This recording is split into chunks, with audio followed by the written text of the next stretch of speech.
Adventure mirror match between Rei Sato and Reid Duke. So let's get into it. This opening hand is the stuff that dreams are made of. I like it very, very much indeed for Rei Sato. On the bottom of your screen, and Reid Duke up at the top.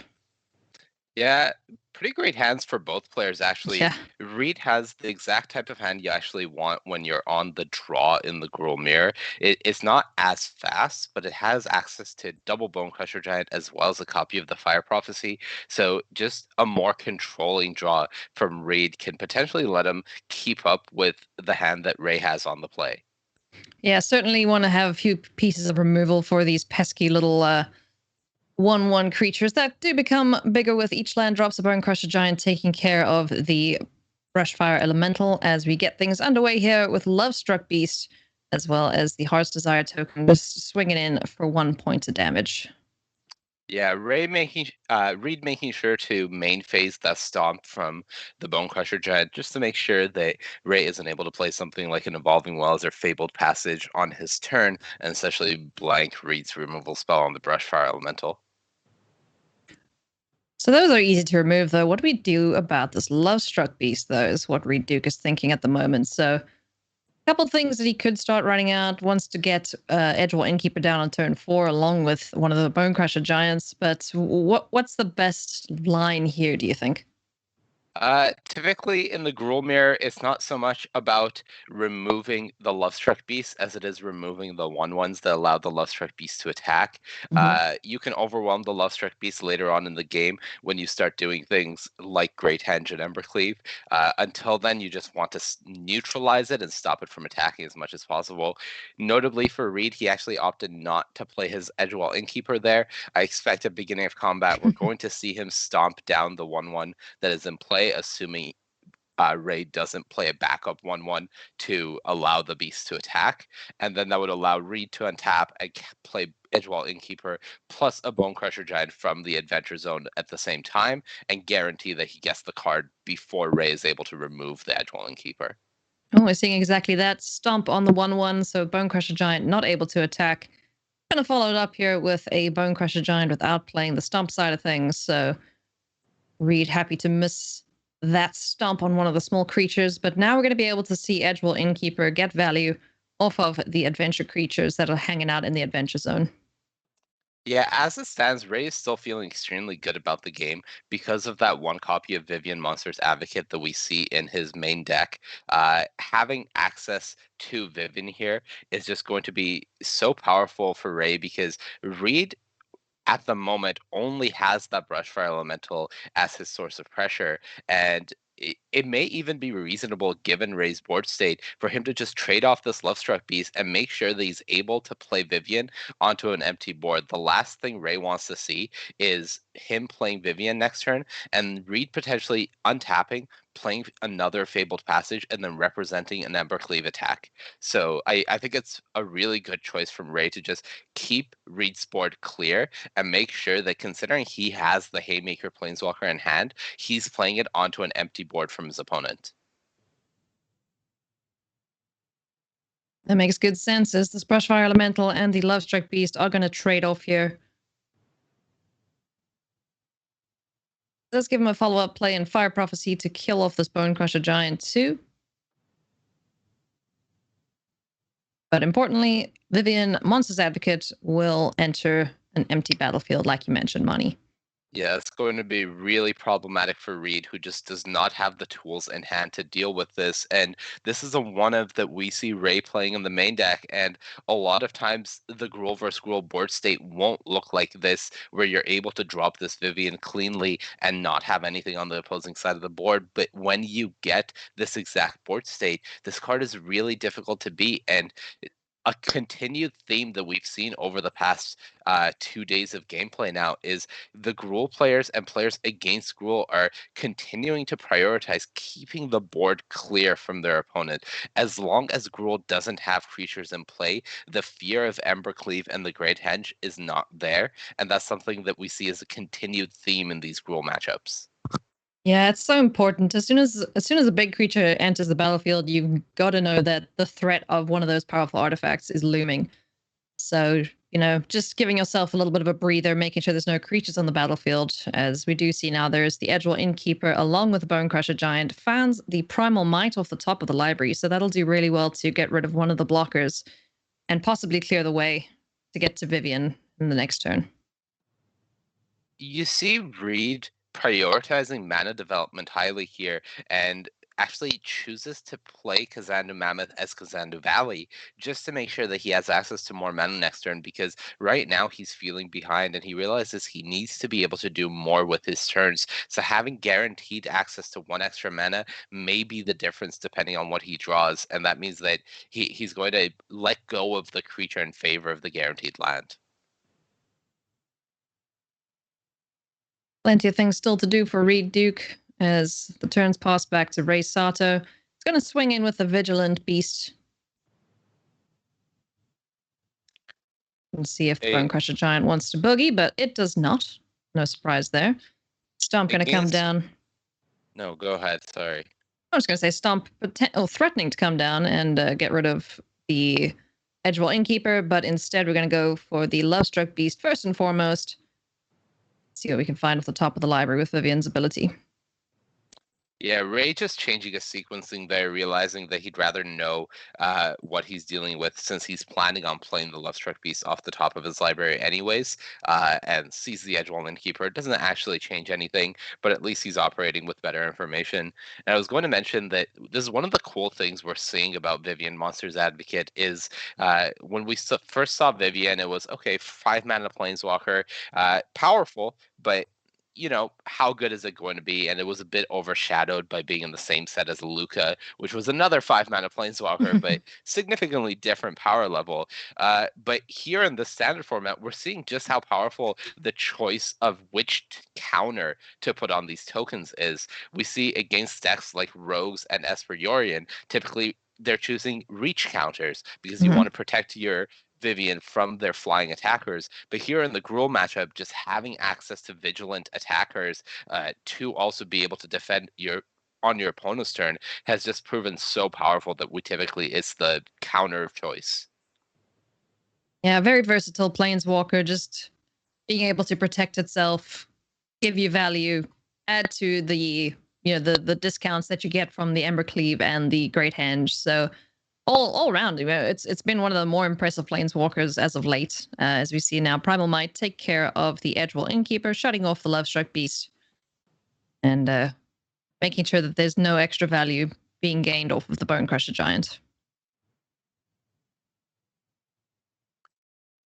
I wouldn't be surprised to see Rei minus Vivian here when casting Bone Crusher Giant. Not particularly because he's looking for a specific creature from his deck, but mostly just to get a shuffle, because he has access to so much mana that he may want to try to find another creature off the top of his deck, and he's currently stuck with a land there. So likely this will go for a Scavenging Ooze, really the best cheap creature that he has access to right now, and he can at least contest Reid's Scavenging Ooze. Any extra mana between the players, we may start getting fought over cards in graveyard, and that's why Reid chooses to activate it in response here. Yep, that's exactly what he's going for. Scavenging Ooze being highlighted there. Gets the shuffle, land left on top. 3 activations available though, and a bunch of things to munch in the graveyard. So like you mentioned, keeping pace with Reid's Scavenging Ooze and just making sure that the biggest creature on the battlefield is going to be Rei Sato's. Yeah, taking advantage of the window where Reid is tapped out, Rei's just going to exile as many cards with his Ooze as he can. And I think this is actually going to leave 0 creatures in the graveyard. So Rei taking advantage of the bit of flood that he's facing to just fully empty the graveyards. And this also, in a way, neutralizes Reid's Scavenging Ooze, because from here on out, they're going to be fighting over creatures in graveyard. And Rei just has significantly more green mana than Reid does. And especially if he's got nothing else going for him, what better way to use it than to munch on a couple of graveyards? So now Reid's got access to a Stomp, which isn't really doing too much. Can't take care of the Vivian. So just goes for the first for the first Bone Crusher Giant on an adventure, hangs on to the Bone Crusher, in case of creature. Fire Prophecy on top of the library. Still not too much happening for Rei here, but still, in the driver's seat, just clogging up this battlefield here. We're now looking for an impactful card like the Great Henge along with a creature, or an Embercleave to break through these defenses that both players have mounted. Yeah, Ray realizes that as long as Reid doesn't have something like the Great Henge in play, he's currently very favored to win this game because he has the repeatable source of pressure in Vivian Monster's Advocate. Reid is on one card, and that's just not going to accomplish much given the current board state. Factoring that into it with the Fire Prophecy on top of his deck, Ray just has to be feeling quite favored here and may not even feel that much pressure to start attacking with anything except maybe his Bonecrusher Giant. Bonecrusher Giant and the two beasts getting in there. Scavenging Ooze can block one of the beasts, but it makes a little bit of an awkward block here for the other two Bonecrusher Giants. Now, Reid's probably thinking, okay, do you have it? Is there an Embercleave in your hand, friend? I don't think Reid is putting Ray on an Embercleave here. I don't think there's any universe where Ray doesn't attack with that Scavenging Ooze with Reid at 14 life and an Embercleave in his hand. So I think based on the exact attacks Ray actually made, Reid can fully make his blocks, presuming that there is no Embercleave in Ray's hand. Okay. Double blocks, just in case. And we'll see a few trades here between these creatures. In for 3 points of damage. Down to 11 goes Reid. Land for turn. Return one of the beasts. And passes the turn back to Reid Duke. All right, and here the fight begins.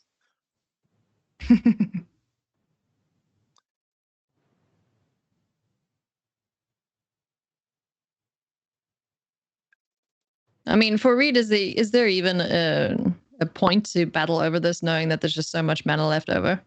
There is, absolutely, and it's because this is currently Ray's turn, so Reid isn't using this mana regardless. It's worth it for him to just tap out as much of Ray's mana as possible because Reid's about to untap. If he just lets it go, then Ray's gotten the effect that he was hoping for. So this is really the most Reid can do here in this situation. Okay. So the Scavenging Ooze triggers Fizzle as we are able to munch on a couple things in the graveyard. The Scavenging Ooze now sitting at an 8/8, so the biggest thing on the battlefield belongs to Ray. He's got the Planeswalker, he's got 4 creatures down. Things are looking really, really good here, and a piece of removal on top of the library as Bonecrusher Giant goes a stomping just to keep Vivian in check. Oh, hello. That's the start. That is exactly the card Reid needed to try to mount a comeback into this game because so far all of the card advantage in the game has been in favor of Rei Sato. And now with Reid also having access to the mana to cast Bonecrusher Giant this turn off of the Great Henge means that this is how Reid can begin to mount a comeback. And for Rei, suddenly the game where he felt no pressure, there is pressure now. Yep. Big pressure indeed. Great Henge with a creature. We're going to start getting more cards, hopefully find more creatures and string those together for Reid Duke as he mounts a comeback here potentially against Rei Sato, who's been firmly in the driver's seat. Shatterskull Smashing is a great pickup off the top, as that'll be able to clear a few of these creatures out the way. Oh, hello. Oh, I see another Great Henge. We're going to have a Great Henge off. We are going to have a Great Henge off, but for one player, there's a Vivian in play, so it's not just about cards in hand anymore. Creatures on top as well are going to continue chaining things. And Ray now knows with that Great Henge on the other side of the battlefield, it's time to go. We're going to start seeing Ray moving so much faster to try to close out this game. Oh my goodness there's me. The start. There's a Great Henge off the top, courtesy of Fire Prophecy, able to now enter the battlefield, brush Fire Elemental off the top as well. We're just going to keep chaining cards together here now. This is this is a thing to see. My goodness. All right, that's the shuffle effect. We get another look at a creature here thanks to Fabled Passage. Let's see how many creatures we can get out here.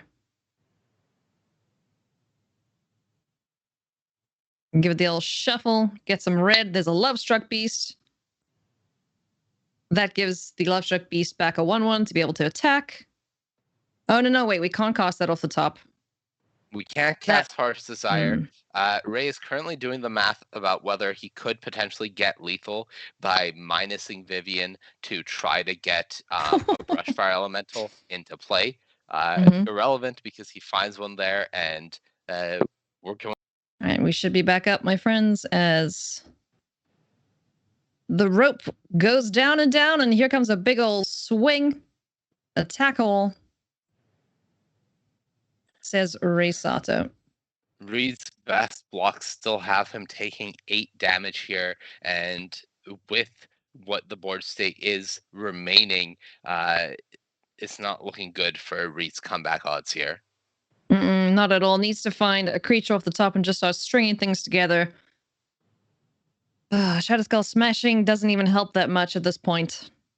So Rei Sato is looking very, very good to pick up the first win here between these two Gruul Adventure players. Yeah, we've just seen how dominant Vivian Monsters Advocate can be in these creature matchups when you're able to keep the board clear. And Vivian just came down on turn 5. It's been in play the entire time, and there's been absolutely nothing Reid can do about it because he hasn't been able to keep a creature on his side of the battlefield. No, with the Evolving Wilds off the top, this looks like it's going to be game, as there's not much that Reid can do to stave off this attack. Yeah, you see Reid taking a moment to think about it. Rei does have the ability to eat some creatures with that Scavenging Ooze, but even at his best, if he removes both Brushfire Elementals on Reid's side of the board and chumps the Scavenging Ooze, he would still need to be able to gain 4 life here, and I believe there may only be 3 creatures in graveyards, unless I'm mistaken. He's going to play to his outs here. Let's see what Reid Duke can cobble together. Tapping carefully, Shadowskull Smashing in hand, available to him to kill these Brushfire Elementals, but with only 3 mana left over, he won't have enough to stay alive. Oh, he does gain 2 life from the Great Henge. So there is actually a route to survival here for Reid. All right, now he's just got to hope for no hasty creatures off the top then. Yeah, survival is not victory. It's quite far from it, but Reid has the Great Henge. There are sequences of draws that could potentially bring this game back, so absolutely no reason to concede here. Continue fighting it out, and yeah, now if there are no creatures, we have Scavenging Ooze parity, so Rei has a lot of looks here to try to close out this game, find something like an Ember Cleave, can get a redraw by shuffling his deck with that Fabled Passage, try to find a creature on top. But at the moment, Reid's not dead. Not dead yet. Fabled Passage, like you mentioned. We'll get that Crag Crown pathway off the top of the library there. Hopefully find another creature. Vivian able to create another token. As if we do find a creature, we can -3 and then just see if there's another Brushfire Elemental perhaps, but going for it. Yeah, this has always been the tension between the Great Henge and Lovestruck Beast, just turning off all 1/1 creatures in your deck and making it so only the copies of Heart's Desire are able to enable Lovestruck Beast as an attacker means that you do have awkward situations like this where it suddenly feels like no matter how hard you try, you're not going to be able to make those beast attackers. So Fabled Passage being sandbagged, Evolving Wilds gets cracked. What can Reid Duke string together here? Needs a creature. It is a questing. No, it was a questing beast. And then it got shuffled away. So Great Henge off the top. That's not going to do it. We're going to go to a very, very short commercial break while the players are in sideboarding, friends. But do not fret. We'll be back before you know it.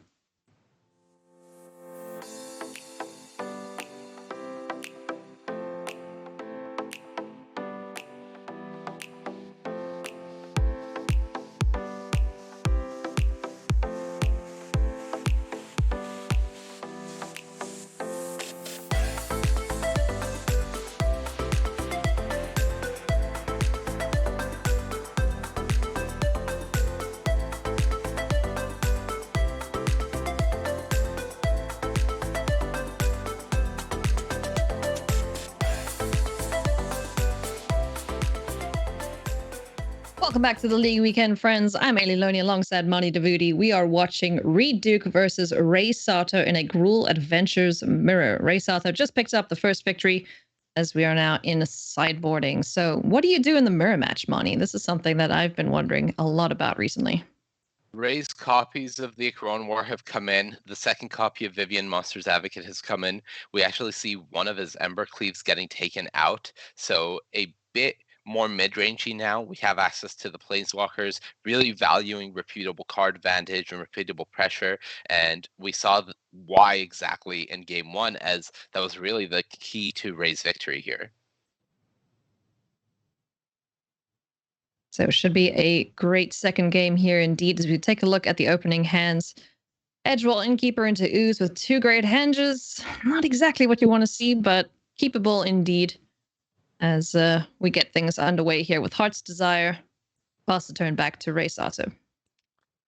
And now we see Rei actually drawing Fire Prophecy. And one of the really cool things about Fire Prophecy in this Gruul Adventures deck is the fact that you're choosing to play multiple copies of these legendary artifacts, the Great Henge and Embercleave. And Fire Prophecy is a perfect way to make use of the redundant copies that you tend to draw when you are playing 3 copies of these cards. Suddenly, this awkward draw from Rei that had 2 copies of the Great Henge will be replaced with another card from his deck while getting to remove a creature from Reid in the process. So Rei's hand's suddenly looking a lot better thanks to that removal draw. Oh yeah, and being able to get Scavenging Ooze off the battlefield before it can get any value, that's just a great way to, fix your hand, get a creature off the battlefield, and get yourself another card. What's a good pickup? Certainly not a bad card, but for Rei, things are concerning as this is not the type of hand that deals well with pressure, and that is what Reid has. Reid actually already has that Lovestruck Beast, and right now Rei is in a position where he is not the aggressor. Yeah, a little bit on the back foot here in terms of raw power on the battlefield. Has got the Great Henge, got the Embercleave, has a will to answer in a Crone War or one of the powerful artifacts, but needs to find a way to get this 1/1 off the battlefield for sure.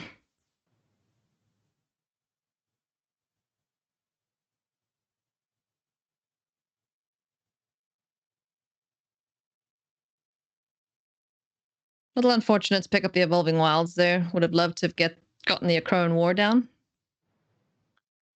Yeah, I think right now Reid is deciding how much he values having guaranteed access to 5 mana, because the tempting play is to play Kazandu Mammoth as a creature here. However, if you don't find a land next turn, because of having Vivian in hand, he'll actually want to play it as a land. So we see Reid making the less common play of just holding onto the Mammoth and playing out the Thrashing Brontodon instead, really making a statement that he values hitting that Vivian as soon as possible and guaranteeing he has that 5th land if it comes to that. Nice. So with no creatures in the graveyard, the Thrashing Brontodon is keeping the Scavenging Ooze at bay. We do have the second red source, so we could push out for Embercleave here if Rei Sato decides to do so. And it looks like that's what we're going for. Believe in the cleave.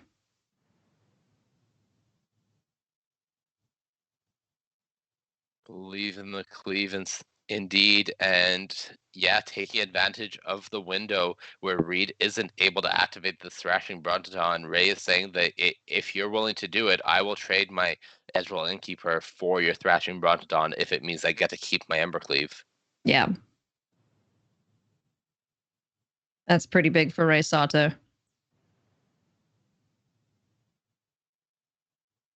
What's he thinking about now? Is he thinking, do I want to push through 8 damage or do I want to kill this Thrashing Brontodon? Rei has to kill this Brontodon. Yeah. That was Reid just confirming to himself, am I okay losing this Brontodon at the cost of this Innkeeper, knowing that there's very likely a Embercleave coming down. There's no way Rei makes this attack otherwise. So it was almost a face-up card from Rei, but from Reid's point of view, that felt like a forced block. Ooh. Would you like some extra mana, some cards, and some life? Well, could I interest you in 1 copy of the Great Henge, says Reid Duke's library.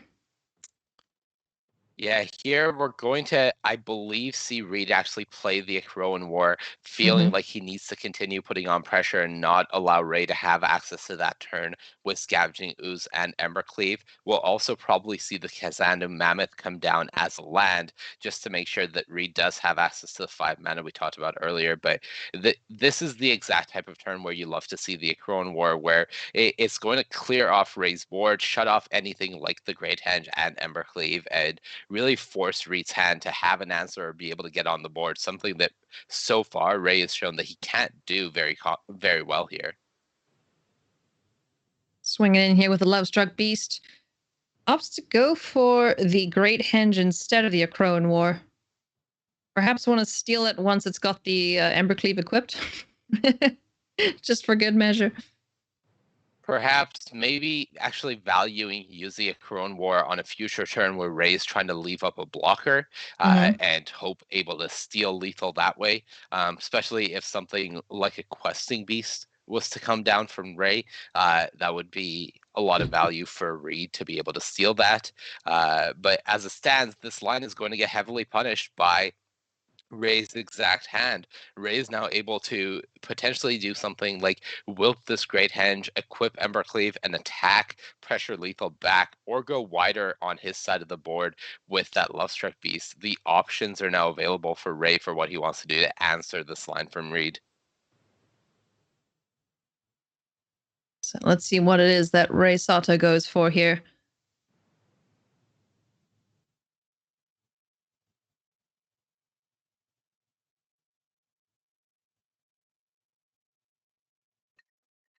Using all of his timeouts available to him as Rei Sato as he deliberates over what it is he wants to do here. Trying to figure out the best way to get through Reid Duke's defenses. First things first, though, going to go for the Wilt. Destroying that Great Henge to shut off any additional mana, any additional card advantage or life gain from Reid Duke. In response, taps goes up to 15. Yeah, for Rei here, the big concern is can I die? And if you attack with this ooze after equipping it, the answer is yeah, you can die to Yeah, many very cards much. in Reed's deck, but also this is the Gruul Mirror. You're not going to win just by sitting back either. So Mm-mm. I really like this decision from Rei to continue being the aggressor and try to make Reid be the player that blinks first and actually sits Yeah. back. And also, Ray's got the advantage of being up a game, so it's like, okay, I'm going to do something that's a little bit more risky, but it's all right. You know, I still have that one chance to win the whole game, win the whole matchup. As we see their Crone War come down now and steal the Scavenging Ooze along with the Embercleave. Yeah, you see Ray nodding his head. This is one of the cards that has really been heralded by a lot of Gruul players as one of the best cards in the mirror post board. And here we see Reid is able to not only add another attacker to his side of the board, but also clear off Ray's board. And now, because that Embercleave is stuck on a creature on Reid's side of the battlefield, Ray's feeling pressured in multiple ways. Not only does he have to get a blocker down, but he also has to feel pressure to move that cleave off of Mm. that Scavenging Ooze because otherwise he may just find himself losing the game. So now we're just going to see a very, very cautious attack here with a 1/1. Does the 5/5 join it?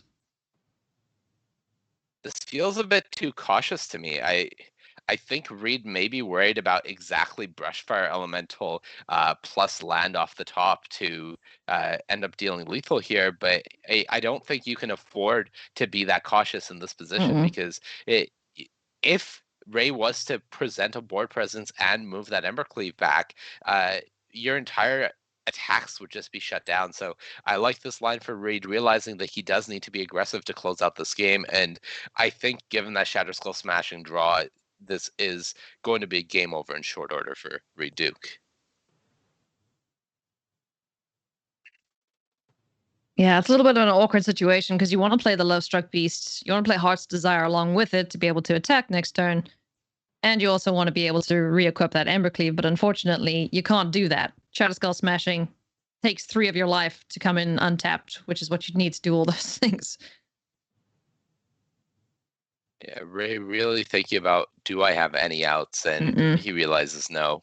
Alas, no outs just yet, my friends, for Rei Sato. But that means we are a game apiece for both players. We're going to go to a very short commercial break. When we come back, we'll find who is the winner between Rei Sato and Reid Duke.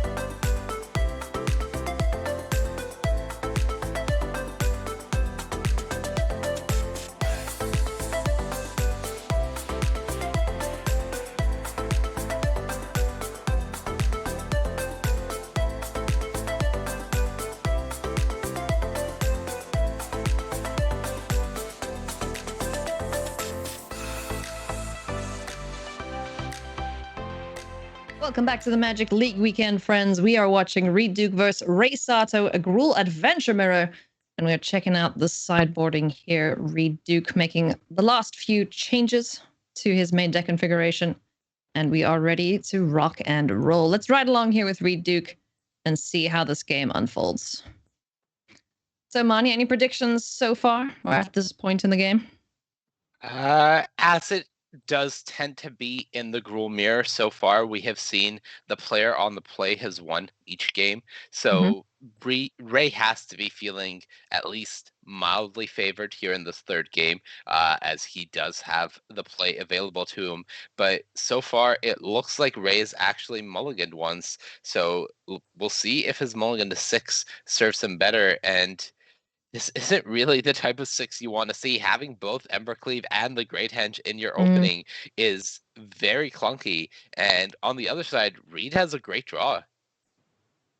Yeah, this hand from Reid looks very, very nice indeed as we get things underway here. But it's going to be a very difficult battle for Ray to get to a point where he can cast the Great Henge and Shadow Skull Smashing. Certainly needs something like the Love Struck piece to come down very, very quickly. Yeah, we are watching things from Reid's perspective on the top screen. So the only thing we're really looking at is Ray's hand on the bottom there. But yeah, this hand from Reid just looks terrifying. Terrifying indeed, as we see the Edgewell Innkeeper come on down to an empty board. Great stomp action. Great stomp target, I should say, but unfortunately, nothing of the sort there for Rei Sato.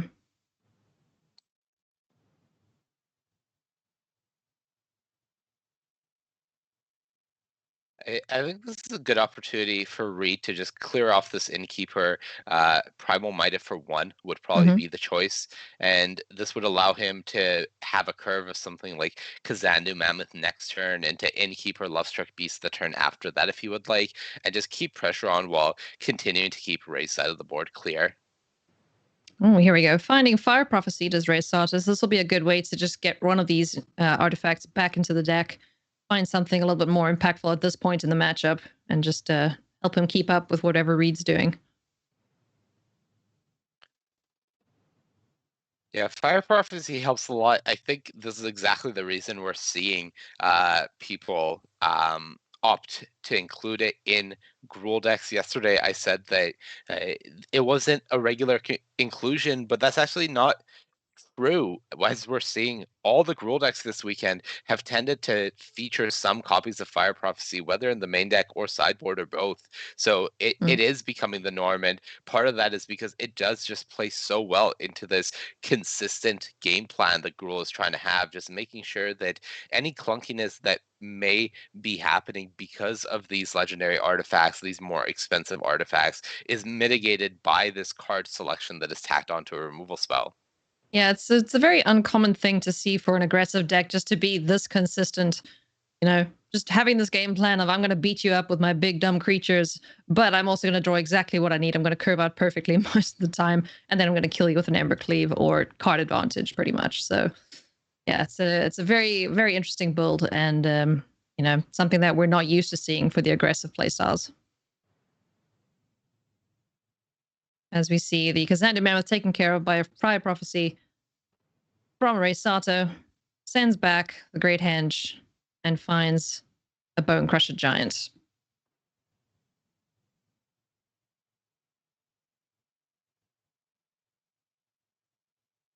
Yeah, this is go time for Reid. This is the Edgewall Innkeeper Lovestruck Beast turn that Reid was looking for as the Eldant turn on his Great Henge for the next turn. Nice. Now finding a Necroan War. Things are looking pretty good for Reid Duke here in this third game. Very much indeed.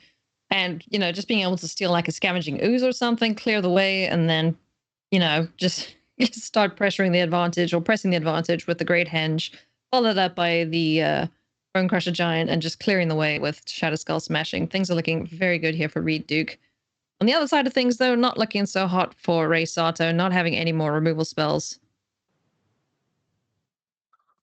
for this battlefield that Reid has amassed at this point.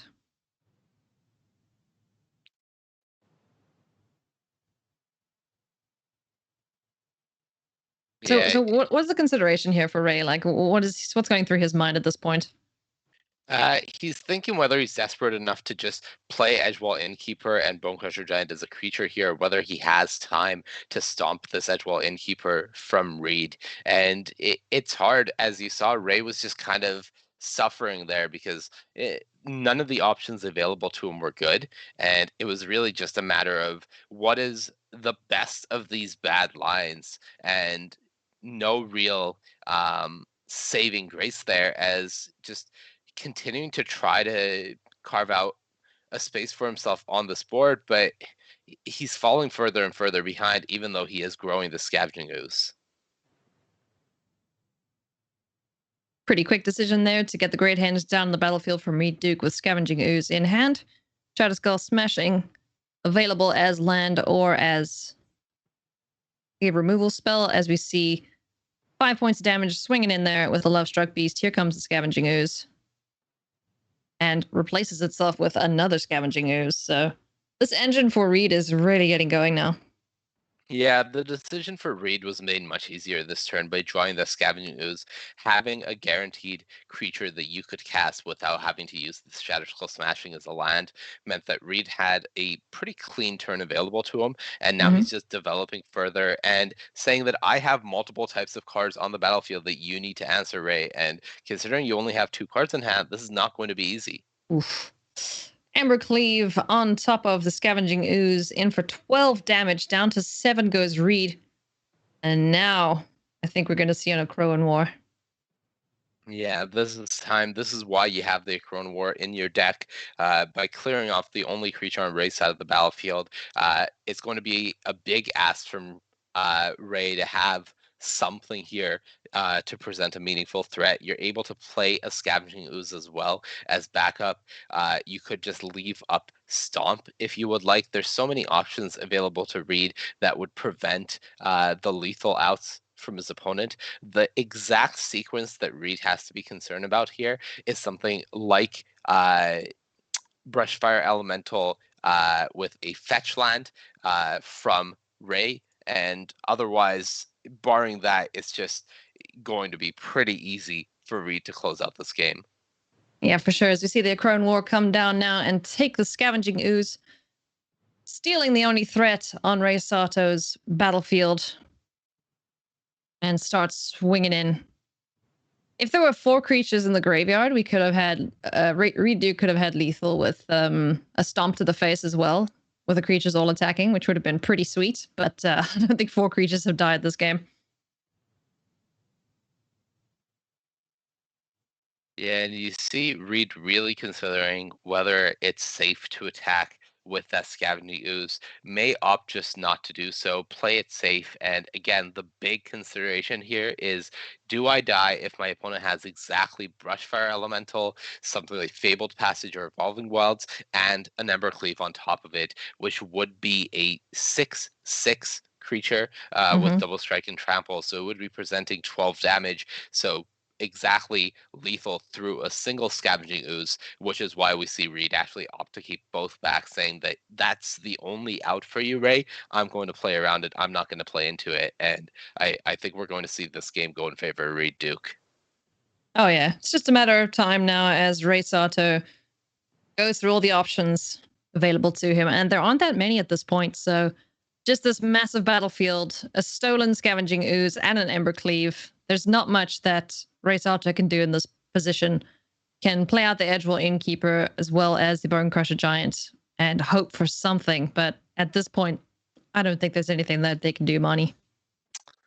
No, I believe that this is the end, as I think we're going to see Rei go Edgewall Innkeeper, Bone Crusher Giant, and Pray here, but I don't think there's anything to pray for, as with 2 mana available to him, he's looking at the deck off this Fabled Passage. There's just no real lines. Gonna play it out anyway, see what's on top of the library, Bone Crusher Giant. After the Edgewall Innkeeper, let's draw a card, see what's on top of the library. It is a Wilt. Ooh. A Wilt gets back. Oh, can we play it though? We can, yes. We can. A Wilt gets back our Scavenging Ooze. So that is not an irrelevant draw here for Rei.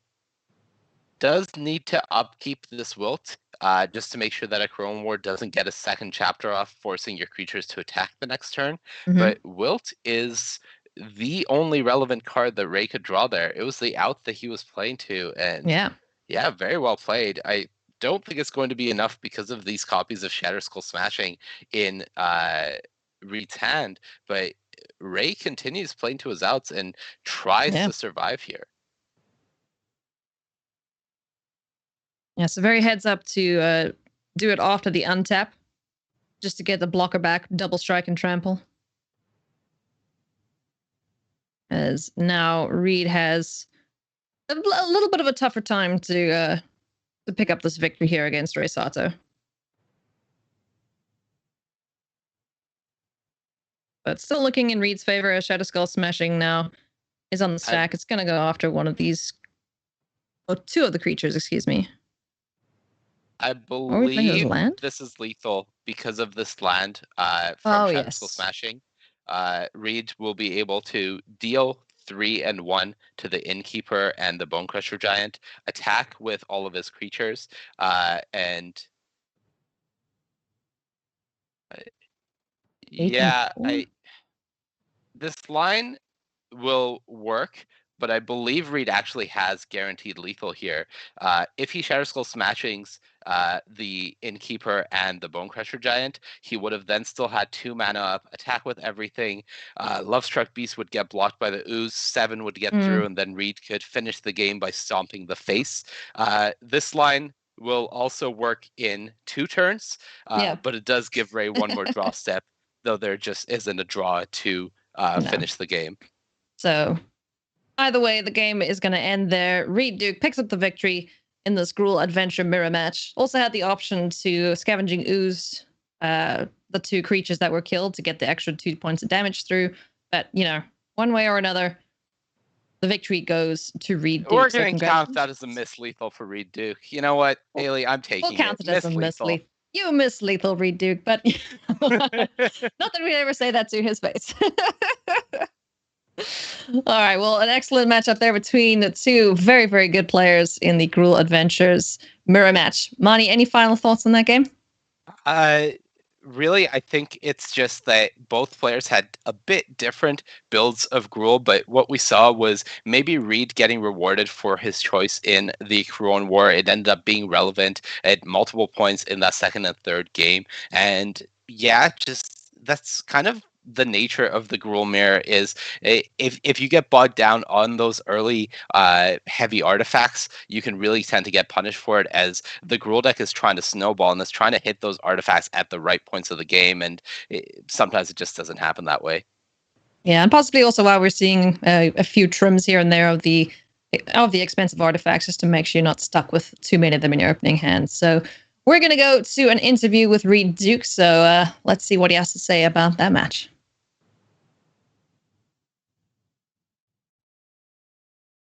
Hey everybody, I'm here with Reid Duke, who has just locked up 11 wins in the league weekend over these 2 weekends so far. Congratulations playing Gruul Adventures. Tell me a little bit on how you feel about that deck choice halfway through this league weekend. Thanks, Maria. I think it's a great deck, but of course, everyone knows it's a great deck. It was the most popular choice across both leagues. I think Standard has settled into a really good place where, Gruul is the best deck, Dimir is great also, but they're not so good that, it feels oppressive, that it's unbeatable. So it's kind of a choice of whether to try to beat them or try to join them. And I think both options are really valid right now. Now, you just got done playing Rei Sato in the mirror here. Do you have any tips for people at home on playing the Gruul Adventures mirror? I know you're running some of those Acrone Wars in your main deck. Boy, it's really tricky. This is one of those matchups where it's kind of like you have to prepare for things to be very fast and explosives and sometimes end as quickly as turn 4 or turn 5. But you also have to prepare for the games to go super, super, super long and have every bit of value count. So,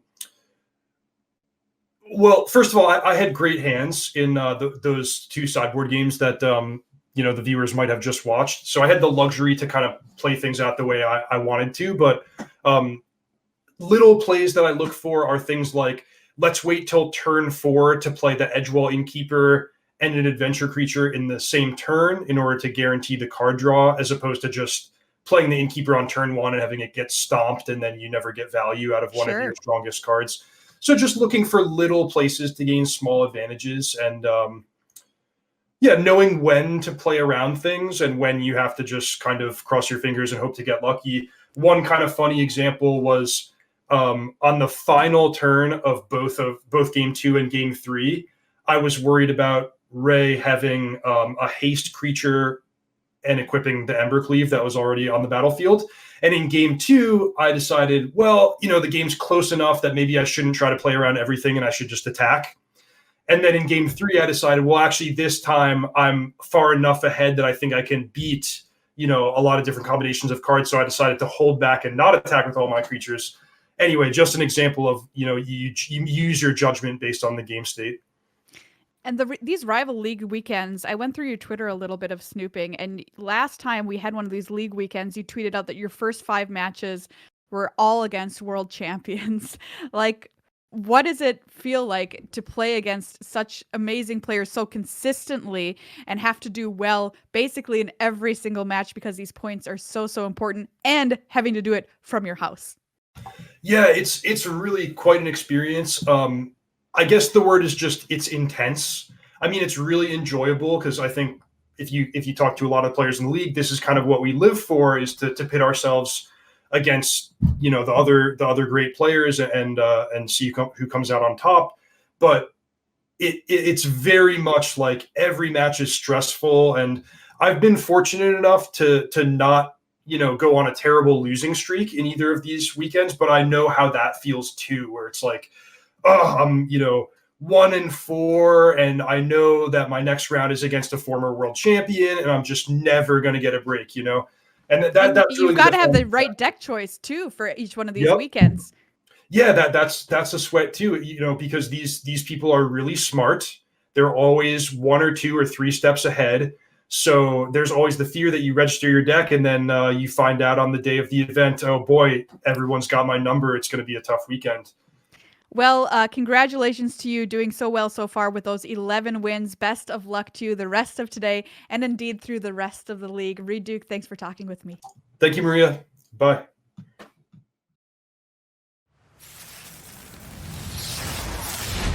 Hello and welcome to The Bolt, the fastest way to get to know the most interesting people in Magic. Right now I'm joined by William Yui Jensen, a co-captain, I should say, of Team CFB and a writer for CFB Pro. Yui, where can we find you online? Most of the way to engage with me right now is on CFB Pro, deck guides, theory articles, and videos. Awesome. We'll get straight into some questions. Do you have a favorite Magic deck ever? I think my favorite deck is Survival, the Fittest Trade and Rider deck that I won the first Masters series with. Do you have a card that you really hate to see across the table from you? Thought Erasure. Do you have an all-time favorite card? Tradewind Rider. Do you have a favorite tribe? Giants. What's your favorite place you visited for a Magic tournament? I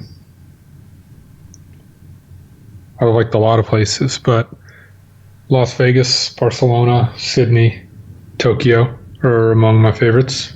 What's a movie you hate that everyone else loves? Well, I don't know about hate, but a movie that I didn't like that much that everyone else seems to love is Eternal Sunshine of the Spotless Mind. All right, one last question. Aggro or Control? I guess I want to say Control, but recently I've really enjoyed, as I've gotten older, I've really enjoyed playing aggro more. All right, that is it from Yui. Thanks very much for talking to me, Yui. Once again, where can we find you online? The best way to engage with me right now is my content on Channel Fireball and CFP Pro. Awesome. Thank you very much for talking to me. Thanks.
Hey everybody, welcome back to coverage of the MTG League weekend. We're watching the MPL do battle today. Round robin play. Eventually throughout the entire course of the league, they're going to have to play everybody else. Each match win is a point, and those points are oh so important for the end of the season tournaments that determine if they're going to stay in the MPL, get relegated to rivals, or drop out of the league entirely. We've got another time for another feature match here from our first round of the day. Let's check out who we're going to see playing. It is none other than William Huey Jensen versus Jean-Emmanuel Depras. Gruul Adventures versus Esper Doom Foretold. And here you can see evidence of this round robin play. 8 wins for William Huey Jensen, 9 wins for Jean-Emmanuel Depras. So you're not necessarily playing people on the same quote unquote record as you. Gruul Adventures, the deck of the weekend for William Huey Jensen, both in the MPL and in the Rivals League. The most players have brought this deck to the table. And William Huey Jensen, no excuse here from playing the Gruul Adventures deck versus Esper Doom Foretold from Jean-Emmanuel Depras. This deck, though, Esper Doom Foretold has been doing pretty well versus Gruul Adventures, at least through what we've seen all weekend long. Let's take a look at Huey's list if we can here. It's just been so powerful, and it can win. You know, Monty, it can win if it just does Gruul things, even if it's not technically favored in this matchup. Yeah, it absolutely can. And Huey's list is pretty similar to Reid's list. We see the two main deck copies of the Throne War. It looks like this is the list that their team chose to bring. The main difference is one less Scavenging Ooze in Huey's deck, one additional main deck copy of Fire Prophecy, and the extra Fire Prophecy became a Soul Seer in the sideboard. So slightly more removal for Huey, but this is more or less the list we just saw, and this list is targeting the Gruul Mirror in the way that it is built. So in this Esper Doom Foretold matchup that has proven a little difficult for Gruul already, this list may not fare as well, but we're going into game 3 here, so it doesn't matter what the main deck configuration is, it's how it's slated to win post-board, and those 3 copies of Thrashing Brontodon are going to come pretty big for Huey. Yeah, great point, Monty. Seeing game 3 only here. Let's take a look at Jean-Emmanuel Depras' Esper Doom Foretold list. And tell me a little bit about why this is matched up so very well against Gruul.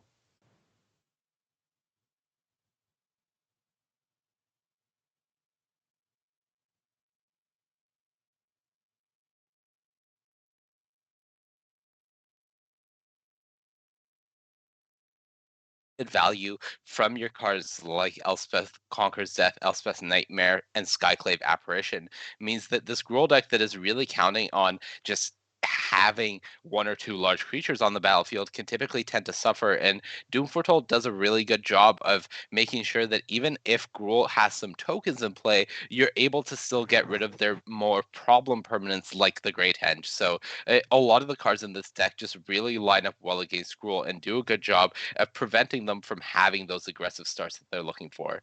All right, well, it's time to head down to the feature match area for game number 3. Ailey Loney, take it away. Thank you very much, Maria. Let's see what happens between these two players, Esper Doom Foretold versus Gruul Adventures. Who is going to come out on top? Only one way to find out. Let's kick things off here in round number 7 of 12 for the weekend. First round of the day. And we are starting with William Huey Jensen on the play. Yeah, pretty great hand from Jean-Emmanuel. Does have access to 2-mana removal, which is really the first test in this matchup. You want to make sure you have something like a Glass Casket, like an Eliminate, like a Heartless Act available to you just to stop the first big push that comes out from the Gruul deck. The next big test is having access to that Extinction event, just a board wipe in case the board gets a little too wide for you. So I think right now Jean-Emmanuel has the starts of a hand that will help him survive in this matchup to the point where he can then start his Elspeth Conquers Death and Yorion loop. Which everybody really, really doesn't want to see if you're on the other side of the table. So getting things going here with a Bertha Miletus, this little Brushfire Elemental, chipping away at some damage. Going to get in for 3 this time around, just gotten for the 1 previously. And following up here with 2 Edgewall Innkeepers. So William Huey Jensen just basically saying, all right, I know you're packing a bunch of removal. What have you got for 3 creatures there, Jean-Emmanuel? Yeah, and this is actually pretty strange because Jean-Emmanuel's kind of fine with this. He does have access to this Heartless Act, is likely going to remove this Brushfire Elemental, and yes, he realizes that Huey is going to draw 2 cards off these Edgewall Innkeepers, but all the adventure creatures in the Gruul Adventures deck are odd CMC creatures. So if William Huey Jensen wants to draw 2 cards next turn, he'll have to commit another odd CMC creature to the board, which means Jean-Emmanuel will be able to Heartless Act this Brushfire Elemental, untap and cast Extinction Event for odd, dealing with everything that's on Huey's board, which will put him in such a favored position going forward into the game. Oh yeah, and that's something you really don't want to see as a Gruul Adventure player. You're just sitting there going, okay, I know you have a bunch of removal. I'm going to try and play around it as best I can, but at the same point, I can't be sitting here doing nothing. I have to be doing something as the aggressive deck. If I'm not, then you just get to a point where Yorion comes down, you start doing all your loops, you start Elspeth Conquers Deathing all my stuff, Elspeth's Nightmare. So, it's a fine line to travel between, being cautious and being aggressive. And, that's all we can do right now as the Gruul Adventure player. It will likely see Jean-Emmanuel use Heartless Act here to save 5 life. Get that Brushfire Elemental off the board, as it is the only even CMC creature on William Huey Jensen's board. And you're not happy with your opponent having just drawn 2 cards off the Edgewall Innkeeper. But as far as situations in board states go, this is pretty good for Jean-Emmanuel and just really has the tools in hand to combat what William Huey Jensen is able to do over the next few turns. Oh yeah, for sure. So just deciding which land is coming down first. It's going to be the Fabled Passage. Crack that, go and find a basic.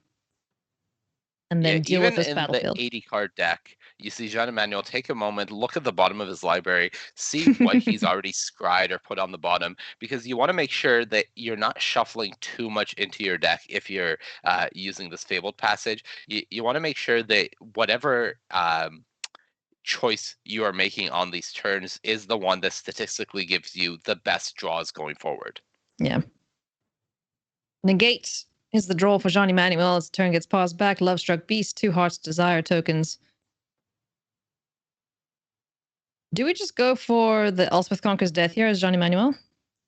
I think it's tempting. It's one of those things where you want to use the more expensive removal on the turn that you can, and because you have Yorion in hand already, it lines up well with the next turn. The big concern for Jean Emmanuel would be something like an Embercleave, but if Embercleave was able to come down on just a 1/1 token, then Jean Emmanuel would feel confident that he can just untap, play Yorion, and get rid of it while taking maybe 4 damage in the process, which isn't too bad when you're sitting at 17. So no real need to keep up something like Negate here.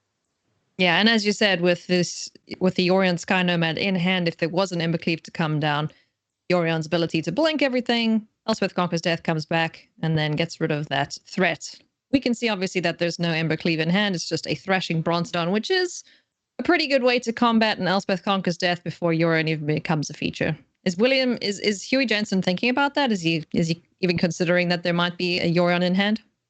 He's thinking about it for sure. One of the big problems is because this is an 80 card deck that only plays 2 copies of Yorion in the main deck, it's not super likely Jean Emmanuel has one, and he doesn't have the mana to put the Yorion in the companion zone into hand and use it there.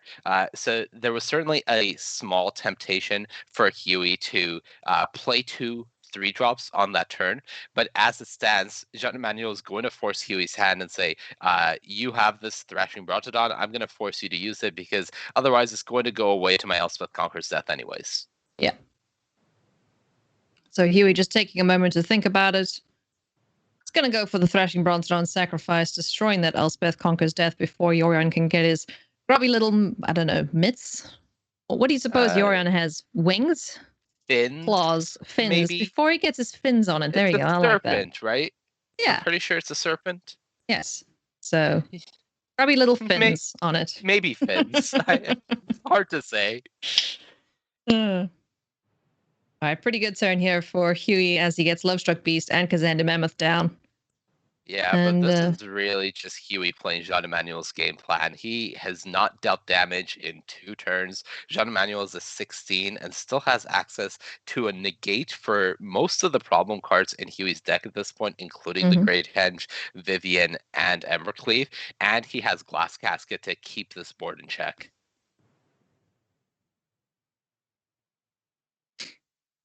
So the only real thing that, Jean Emmanuel's got a few things to do here. Like you mentioned, the Glass Casket, Golden Egg can draw cards, see what's on top of the library, anything useful for the turn.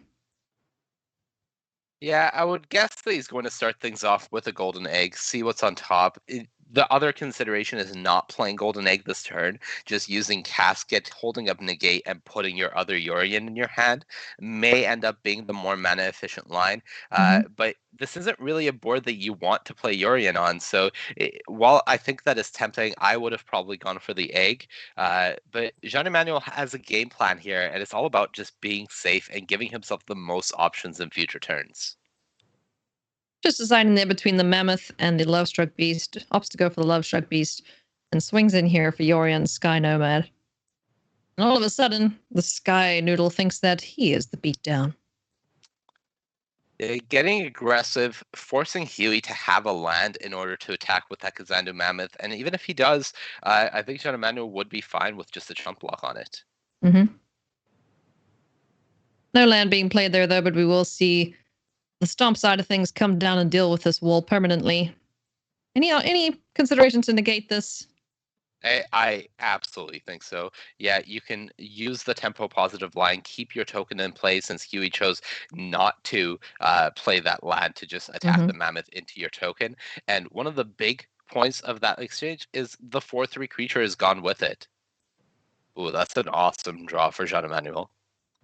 Yeah, just being able to gum up the battlefield, gain some life, pad the life total, and then next turn get Yorion the second copy of it to come down and bounce all 3 permanents. Ooh, a Thrashing Bronzestone. All right, so first things first, let's get this attack out the way, swinging in with the team. Omen of the Sun, in response, can clear out these 1/1s. Or chump block the 5/5. Yeah, I would guess we're just going to see trade for the 2 tokens, put the 0/4 in front of the 5/5 just to preserve your life total. The big thing for Jean Emmanuel here is once those 1/1s are off the board, Lovestruck Beast is no longer a valid attacker, so you can actually blink your casket with the Yorion in hand and put it on something that is more relevant and maybe neutralize some of the attacks from William Jensen. So there should be a very tempting proposition here to get rid of these 1/1 tokens for Jean-Emmanuel Duprat. Yeah. Because then you can deal with the Kazandu Mammoth at a later stage. So we're going to see those blocks that you mentioned, Money, the 0/4 on the 5/5, and then trade the 1/1s for each other. Yeah, I love this line from Jean-Emmanuel. He knows that he wants to play Yorion next turn anyways. Huey will likely want to get rid of this glass casket. Oh, and to shatter the sky off the top as well. Just the cherry on top for Jean-Emmanuel Duprat. So does that change anything in the game plan that we just spoke about? Like it creates a temptation to get greedy and wait an extra turn to try to find another land. But I think for Jean-Emmanuel, you could just shatter the sky now, and even if Huey was to activate Thrashing Brontodon, all it would accomplish would be drawing an extra card, which is not nothing.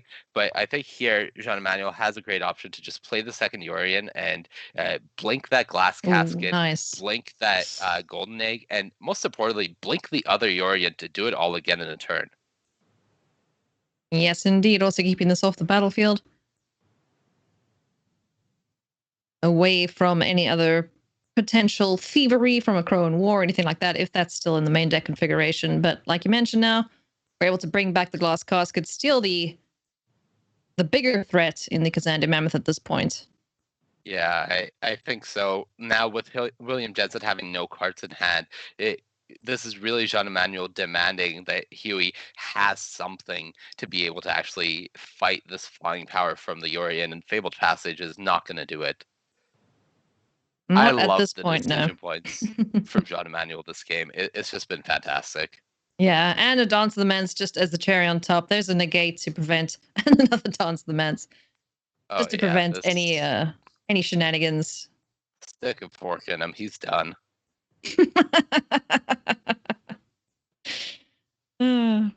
Here we go. Dance of the Mans. Let's bring back a bunch of stuff. Yeah, sack the golden egg. Why not? You want to bring it back, draw an extra card, make it a 4/4 now. Look at the Jean-Emmanuel does the dance of the Mans, and William Jensen is out of here. I love